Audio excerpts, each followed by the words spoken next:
Salve, salve, gurizadinha, como é que vocês estão? Hoje vamos para um pós-jogo de Inter e São Paulo, jogo válido pela nona rodada do Brasileirão. Cara, acabou empatado em 1-1 esse jogo, mas poderia ter sido muito bem um 2-1 para o São Paulo, que, assim, não criou tanto quanto gostariam provavelmente ter criado, mas na base do chutômetro, na base do cruzômetro, na base da empurrância, conseguiram um empate contra o Inter, que muito se acovardou, é verdade. O primeiro tempo foi marcado por um jogo bastante laical, um jogo bem movimentado. Qualquer uma das equipes poderia ter aberto o placar na primeira etapa. O São Paulo começou melhor que o Inter, conseguiu ter mais chances e criar mais nos primeiros minutos, podendo ter saído do placar logo cedo, mas sempre na última bola, sempre naquela bola de finalizar, eles acabavam pecando nessa parte e por isso não abriram o placar, por isso que não saíram ganhando de 1-0. Já o Inter com escapadas pelas laterais e cruzamentos para áreas ou jogadas individuais do Bernabé, que a gente tanto critica defensivamente, a gente conseguia criar chances. E foi assim uma bola da direita vindo para o meio, com o nosso centroavante inteligentíssimo. Ele faz o movimento de vir para a direita para o meio. A bola chega, acho que é, se eu não me engano, do Bruno Gomes ou do Vitor Gabriel. Eles cruzam para a área, o Alejandro desvia, tira o Rafael da jogada, abre o placar para o Inter e o Inter faz 1-0 aos 26 minutos de jogo. Primeiro gol do Alejandro no Campeonato Brasileiro, e eu acho que não é o primeiro pelo Inter esse ano, mas no Brasileirão é o primeiro gol dele pelo Inter. O Inter abriu o placar num jogo que nesse momento já estava mais disputado, num jogo que não era só uma equipe que jogava, era um jogo muito mais legal de se ver, era um jogo entre duas equipes que estavam se respeitando e que estavam conseguindo manter uma boa sequência de chances, tanto o Inter quanto o São Paulo. Mas tudo isso vai ser jogado fora na segunda etapa, tudo isso vai acabar sendo jogado no lixo pela equipe colorada. A gente deixou o São Paulo muito à vontade na segunda etapa, a gente deixou o São Paulo criar muita chance, a gente convidou o São Paulo para jogar no nosso campo. Apesar da gente ter muita gente defendendo, acaba que não é o suficiente para a gente evitar o gol de São Paulo. O Inter foi posto para jogar esse jogo um pouco diferente do que vinha jogando normalmente, às vezes num 4-4-2, às vezes num 4-3-3 do Pesolano. A gente foi jogar hoje num 3-5-2 com o Bruno Gomes, o Vitor Gabriel. O Vitor Gabriel estava na ala, hoje era o Bruno Gomes, o Mercado e o terceiro zagueiro agora acho que era o Aguirre. Isso, o Aguirre. Acabava que o Inter jogava no 3-5-2 com o Bernabé de um lado, o Vitor Gabriel do outro, mas acho que estava errado na escalação, o Aguirre fazia mais à direita, ele que subia mais e o Vitor Gabriel estava defendendo.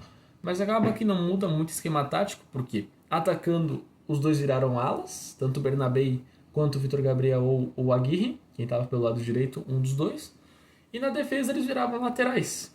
O Bernabé, a gente sabe como é defensivamente, e o Aguirre e o Vitor Gabriel são bons defensores, não são tão bons atacando como o Bernabé é, mas são bons defensores. Aí o Inter tem o Alan Patrick, que às vezes não volta a marcar, e também o Alejandro, que fazia uma linha de dois lá na frente, às vezes trocando com o Paulinho Paula.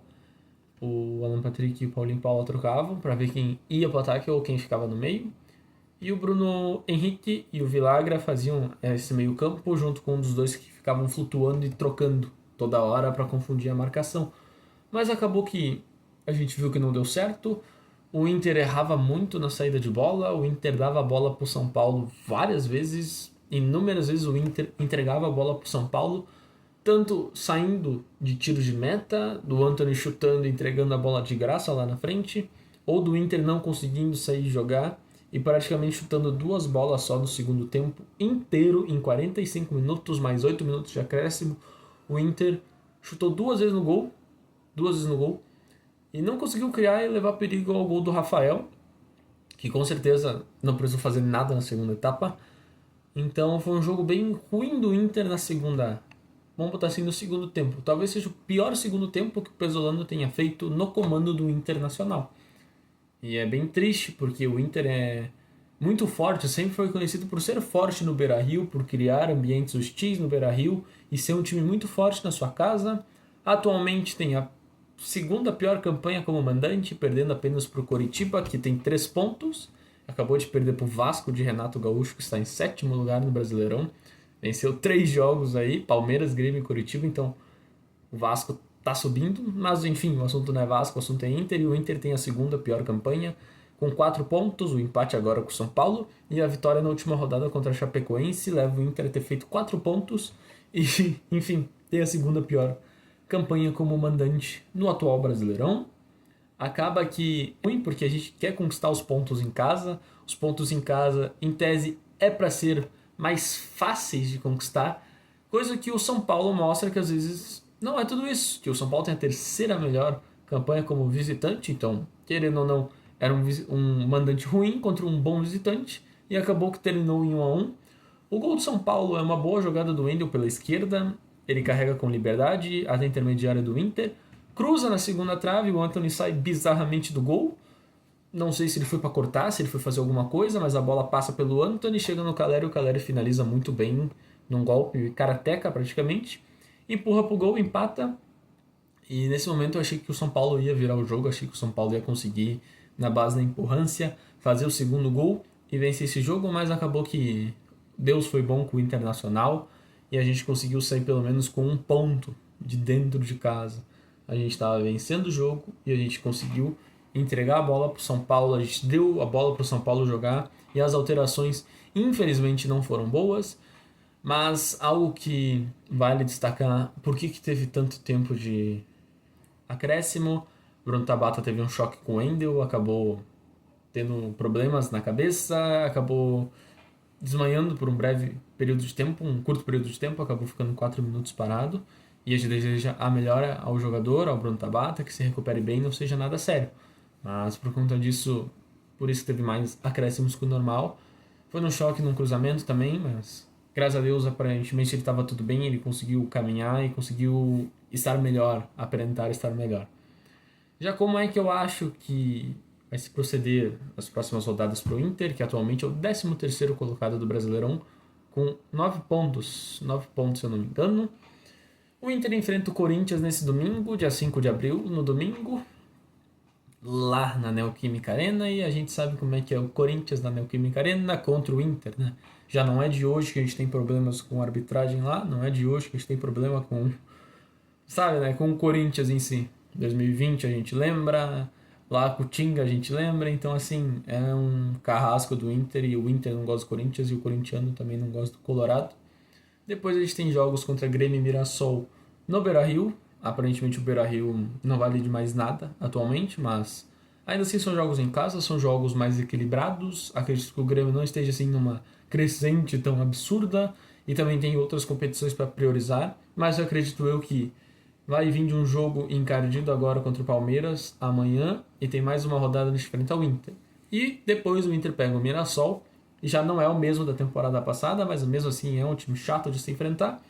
Mas eu acredito que o Inter tem a capacidade de fazer 7 pontos. Eu vou apostar nas 2 vitórias em casa e no empate contra o Corinthians.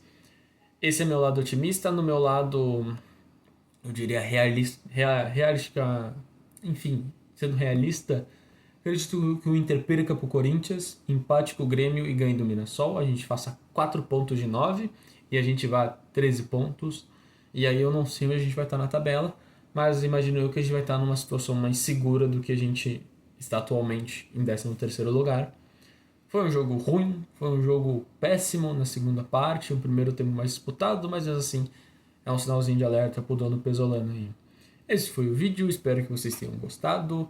Eu vou trazer mais vídeos do Inter. Sim, então domingo vocês podem me esperar que eu vou trazer o pós-jogo contra o Corinthians, e amanhã, se tudo der certo e fechar os horários, eu vou trazer do Grêmio também. O foco é trazer a dupla Grenal, fazer esses pós-jogos, especificamente deles, porque acredito eu que são os 2 times que têm mais relevância no Rio Grande do Sul, então eu vou trazer os 2 times aqui, e vira e mexe, quem sabe eu não traga do Juventude também. Mas é isso, gurizadinha, espero que vocês tenham gostado, deixem o like, se inscrevam no canal, e não deixem de vir me zoar quando o Inter perder. Valeu, é nóis e até o próximo vídeo.